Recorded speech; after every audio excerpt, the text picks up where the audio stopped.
नमस्कार। Between the lines with नुरुजन में आपका स्वागत है। आज हम बात करेंगे पश्चिम बंगाल की, और पश्चिम बंगाल में मालदा में जो पीएम की रैली है और जहां उन्होंने परिवर्तन दरकार और चाहिए भाजपा सरकार का नारा दिया।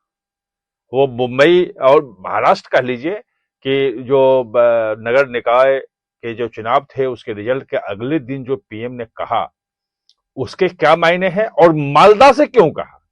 मालदा की अहमियत आपको खास तौर पे समझनी पड़ेगी कि मालदा जो है वो चिकन नेक का एरिया है। वो चिकन नेक वही जो उमर खालिद ने कहा था कि इसको काट देंगे तो भारत का पूर्वोत्तर कट जाएगा, और जिस चिकन नेक पे पाकिस्तान से लेके बांग्लादेश से लेके चीन सबकी नजर है, वहां से जो उन्होंने कहा वहां का गणित क्या है और पूरे पश्चिम बंगाल के लिए कैसे परिवर्तन की दरकार है और ममता बनर्जी को कैसे घेर लिया पीएम ने, यह हम समझेंगे। लेकिन उसके पहले आपसे अनुरोध है कि आप हमारे चैनल को सब्सक्राइब कीजिए, बेल आइकन बटन दबाइए ताकि नया वीडियो आपको तत्काल मिल सके। और हाँ, कमेंट जरूर कीजिएगा क्योंकि आपके कमेंट से नई जानकारी भी मिलती है और उसमें नए पर्सपेक्टिव भी होते हैं। तो सबसे पहले मालदा को समझना जरूरी है। मालदा में जो चिकन नेक का इलाका है वो मालदा एरिया में लगभग 28 विधानसभा क्षेत्र है वहां पे, और उसमें से आप समझिए कि 20 विधानसभा में तृणमूल कांग्रेस जीती थी पिछली बार।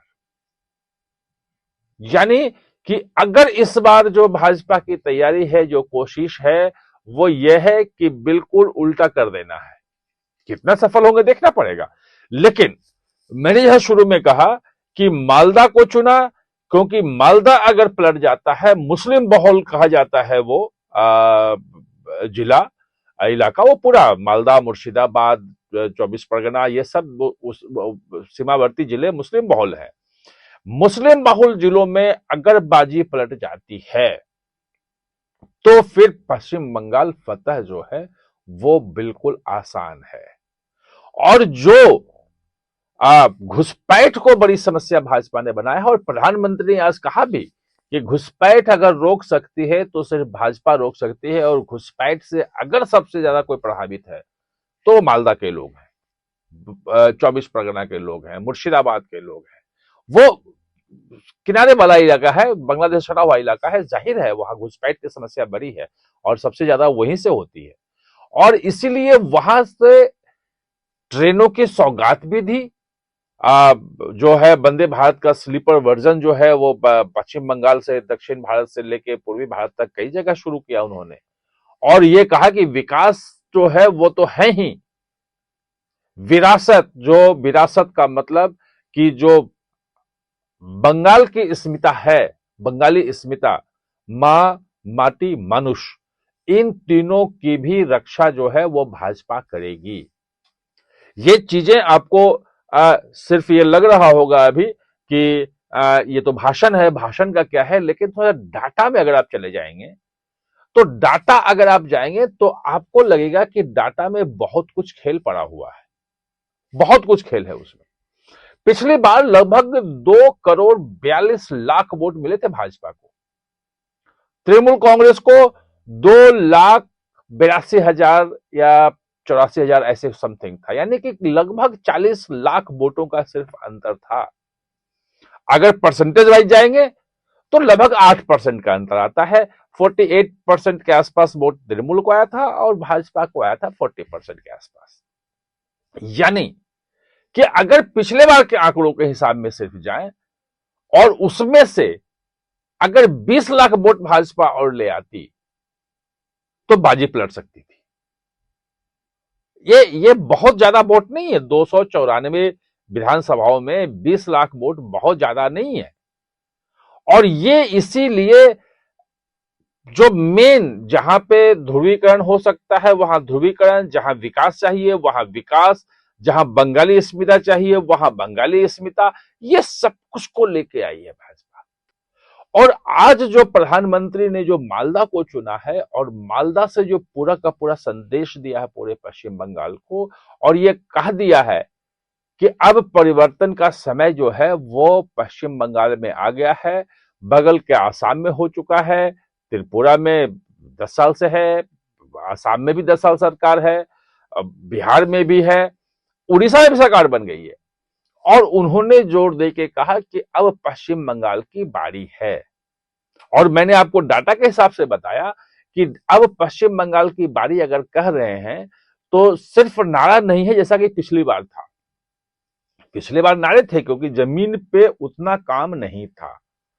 अब जो अमित शाह जो 30 31 29 30 31 दिसंबर को वहां थे और जो पूरी बैठक ली उन्होंने, सब में अंदरूनी बैठक जो आ रही है, उस बैठक में से जो चीजें निकल के आई है उसमें लोगों ने भरोसा दिया है और कहा है कि हम जीतेंगे, बिल्कुल कोई दिक्कत नहीं है, सरकार भी बनेगी।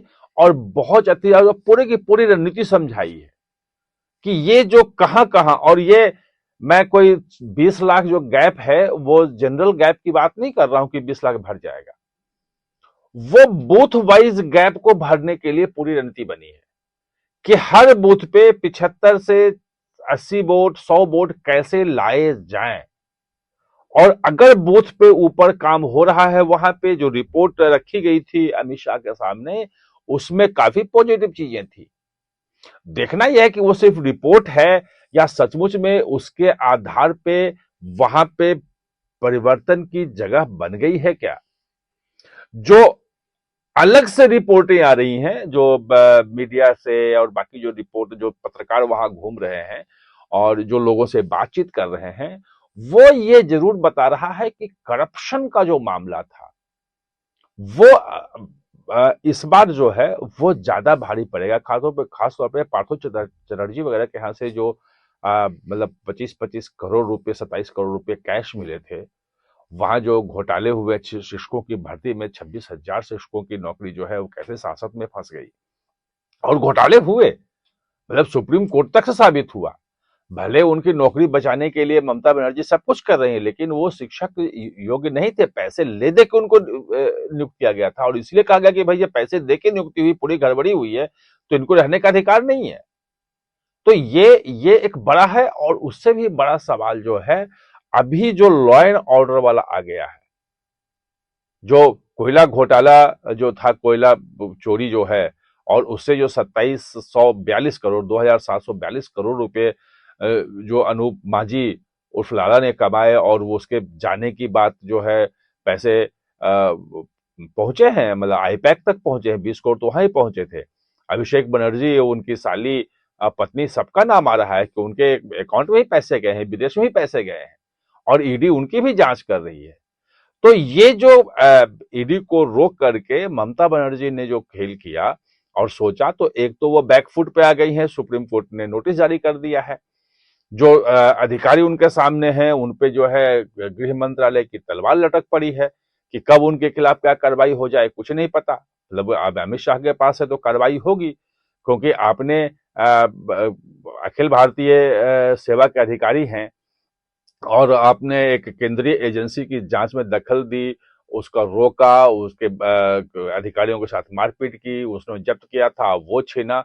और इसमें सब में ममता बनर्जी नहीं, इन अधिकारियों की भी महत्वपूर्ण भूमिका थी। तो मेरा कहने का मतलब यह है, पहले भी मैं आपको बता चुका हूं कि ये जो उन्होंने किया, तो एक तो सुप्रीम कोर्ट का जो सख्त रुख है वो अलग है, पुराने घोटाले भी सामने आ गए हैं और आज प्रधानमंत्री ने बिल्कुल खुला ऐलान कर दिया है। उस ऐलान के बाद, उसके बाद जो लग रहा है कि अब पश्चिम बंगाल में जो चुनावी रणनीति है वो अब बिल्कुल परवान चढ़ने वाली है, चढ़ चुकी है। आज प्रधानमंत्री ने सरकार बदलने की बात, मतलब नारा लगा दिया है ना, परिवर्तन दरकार जो है, दरकार जो कहते हैं कि परिवर्तन की जरूरत है और भाजपा चाहिए, ये नारा आज प्रधानमंत्री ने वहां दे दिया।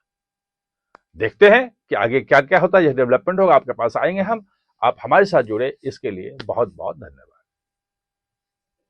और हाँ, चैनल को सब्सक्राइब करना ना भूलें, इसका बेल आइकन दबाएं ताकि नया वीडियो कोई भी आए तो उसका नोटिफिकेशन समय पे आपको मिल जाए।